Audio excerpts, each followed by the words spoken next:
بسم اللہ الرحمن الرحیم۔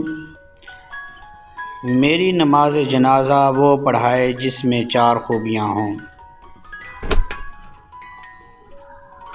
جب حضرت قطب الدین بختیار کاکی رحمۃ اللہ کی وفات ہوئی تو کہرام مچ گیا۔ جنازہ تیار ہوا، ایک بڑے میدان میں جنازہ پڑھنے کے لیے لایا گیا۔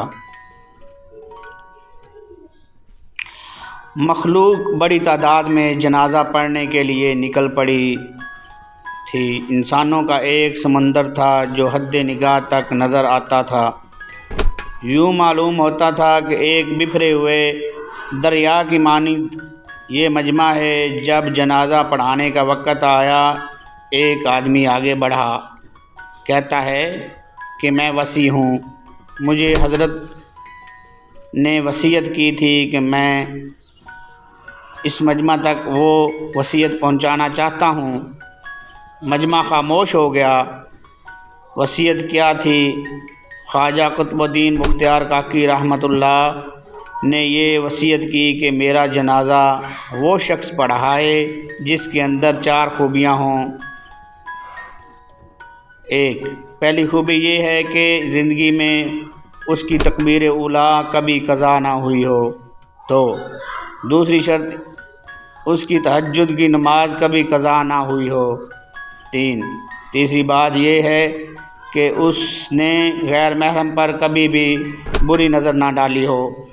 4، چوتھی بات یہ ہے کہ اتنا عبادت گزار ہو حتیٰ کہ اس نے عصر کی سنتیں بھی کبھی نہ چھوڑی ہوں۔ جس شخص میں 4 خوبیاں ہوں وہ میرا جنازہ پڑھائے۔ جب یہ بات کی گئی تو مجمع کو سونگ گیا، سناٹا چھا گیا، لوگوں کے ساتھ جھک گئے۔ کون ہے جو قدم آگے بڑھائے؟ کافی دیر ہوگی حتیٰ کہ ایک شخص روتا ہوا آگے بڑھا، حضرت قطب الدین بختیار کاکی کے جنازے کے قریب آیا، جنازے سے چادر ہٹائی اور کہا، قطب الدین آپ خود تو فوت ہو گئے، مجھے رسوا کر دیا، میرا راز کھول دیا۔ اس کے بعد بڑے مجمع کے سامنے اللہ کو حاضر و ناظر جان کر قسم اٹھائی، میرے اندر یہ 4 خوبیاں موجود ہیں۔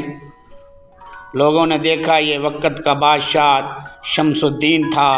اگر بادشاہی کرنے والے دینی زندگی گزار سکتے ہیں تو کیا ہم دکان کرنے والے یا دفتر میں جانے والے ایسی زندگی نہیں گزار سکتے؟ اللہ رب العزت ہمیں نیکی کرنے کی توفیق دے، آمین۔ اگر ویڈیو اچھی لگی ہو تو سبسکرائب اور لائک کر دیں، اس سے حوصلہ افزائی ہوتی ہے۔ شکریہ۔